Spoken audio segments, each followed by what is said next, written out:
Engels es todo un caso, y mira que eso es poco decir para los Strokes, ya sea por el notorio cambio de sonido, el estilo o la producción. Este álbum terminó de hacer lo que First Impressions of Earth no, dividir para siempre a los fans. A algunos les gustó el nuevo sonido retrofuturista, pero la mayoría estuvo de acuerdo en que los Strokes no dieron el 100% en su nuevo material, ni por haberse tomado 5 años para lanzarlo. Por eso hoy en el lado alternativo, nos adentraremos en el que sin duda fue el punto de quiebre para los Strokes y analizaremos los hechos que darán respuesta a la gran pregunta: ¿es Engels tan malo como lo recordamos? Para ello hay que volver al 2007, y es que al terminar la gira de First Impressions of Earth, por fin la banda se tomó un descanso. Nick, Fav y Nikolai aprovecharon sus vacaciones para descansar de la música, pero Julian empezó a trabajar en su álbum en solitario, y mucha de su creatividad quedó plasmada en Phrases for the Young, que está lleno de la energía que tanto extrañaban los fans de Is This It, pero con el toque retro que tanto le gusta a Jules. Parte del mito de que los Strokes trabajaron en Engels por separado tiene mucho que ver con que Julian se encontraba promocionando su nuevo álbum al mismo tiempo que trabajando con la banda. En realidad compusieron todas las canciones juntos, pero sí que lo grabaron de manera remota y dispersa. A veces durante las sesiones, solo uno de ellos estaba allí.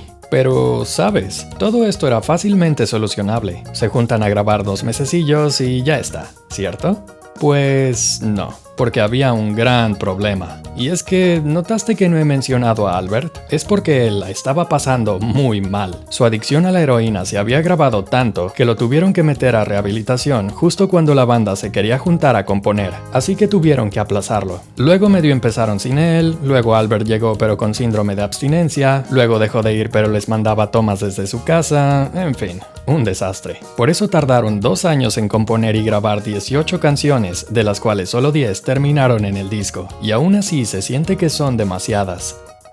Engels cambió por completo la manera de componer, grabar y trabajar un disco para los Strokes. Todo el mundo estaba en su mundo, y por ello a veces se siente que lo que tenemos en Engels son las obras de la creatividad que los miembros le ponían a sus otros proyectos. El disco suena muy disperso, y es que a diferencia de First Impressions of Earth, Engels no tiene siquiera una línea temática, y cuando salió, ni se diga. La crítica no se puso de acuerdo consigo misma, y los fans lo odiaron. Algunos dejaron de escuchar a los Strokes por completo gracias a este disco, pero resulta curioso porque también se vendió mejor que First Impressions of Earth al principio y entró en más listas como el número 1. Así que con todo esto en mente, ¿es Engels de verdad tan malo como lo recordamos? La respuesta es no, solo es un álbum que se siente muy disperso la primera vez que lo escuchas, pero cuando piensas en hacia dónde fueron los Strokes después, tiene todo el sentido del mundo. Aunque no voy a mentir, también se siente que tomaron decisiones muy extrañas para la producción. Por ejemplo, la manera en que suena la voz de Julian desde Machu Picchu. Veníamos acostumbrados a escuchar una voz ronca y distorsionada, pero en la primera canción de Engels nos recibe a alguien nasal y ultra comprimido que nos hace preguntarnos si de verdad estaremos escuchando a Julian. Eso sí, cuando digerimos el detalle tenemos unas guitarras preciosas, aunque demasiado puntiagudas a comparación de lo que habíamos escuchado hasta ahora.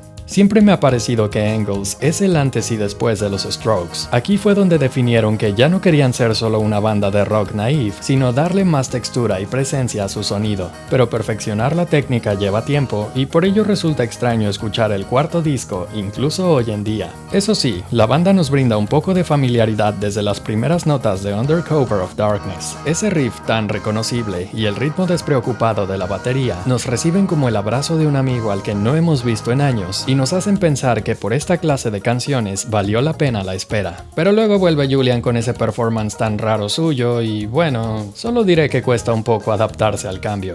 Two Kinds of Happiness es una canción peculiar. La voz de Julian sigue siendo hipernasal aquí, y la letra tan melosa para los Strokes la vuelven una pieza verdaderamente rara de escuchar. You're So Right Feels So Wrong. No, ya en serio. You're So Right es una de esas canciones que te hace comprender por qué Engels fue tan criticado. Esta balada semi-electrónica se siente simplona y como si no fuera a ningún lado musical, ni líricamente. Como un B-side que por alguna razón terminó en el disco. Y aunque al final es pegajosa de una u otra manera, sin duda ningún fan espera escucharla en vivo. Afortunadamente llegamos a Taken for a Fool, que junto a Under Cover of Darkness es una de las canciones más accesibles del álbum. Taken for a Fool es una familiar pintura de cómo la industria tiene cansado a Julian y lo tonto que se sigue sintiendo gracias a ella. Sin duda un respiro de aire fresco en un disco que para este punto ya había dividido al fandom. Games es cuando nos ponemos full electrónica, tanto que esta canción suena como un track de Julian en solitario. La ausencia de guitarras y predominancia de los sintetizadores la vuelven un evento raro de escuchar en los Strokes, pero que curiosamente resulta de lo más disfrutable del disco, y yendo más allá, como uno de los primeros indicios de lo que veríamos en The New Abnormal. Call Me Back es una canción extrañamente relajante que no esperarías encontrar aquí, pero nuevamente se siente como una semilla para lo que The Strokes harían a futuro. No hay mucho que decir aquí, solo que la guitarra es una de las más lindas que nos ha dado la banda, aunque suene tan disonante en el coro. Gratisfaction nuevamente nos transporta al lado divertido de las cosas, y más allá, se siente como un rayo de esperanza de que quizá los Strokes no han perdido su toque. Lo que pasa es que la primera mitad del disco está muy dispersa, pero el lado B hasta ahora es mucho más coherente y familiar. Por desgracia, Metabolism interrumpe un poco esa coherencia. Lo que quizás sea la canción más densa del disco, nos habla de que Julian se siente como un simplón que preferiría ser alguien más. Y a decir verdad, el resto de los instrumentos cargan con la misma pesadez. Lo interesante es que aún con un sonido tan menor y oscuro, los Strokes no pueden hacer una canción que no sea bailable. Bajo ese parámetro, yo diría que esta es la canción más post-punk de los Strokes. Es así como llegamos a Life is Simple in the Moonlight, que en mi opinión es la canción más fuerte de todo el disco, ya sea por su vibe tan chill, sus guitarras a lo Radiohead o sus cambios repentinos. No esperas que una canción así de buena cierre un álbum tan disperso, pero lo hace y resulta catártica. Incluso diría perfecta para la extraña montaña rusa de emociones que es el cuarto álbum.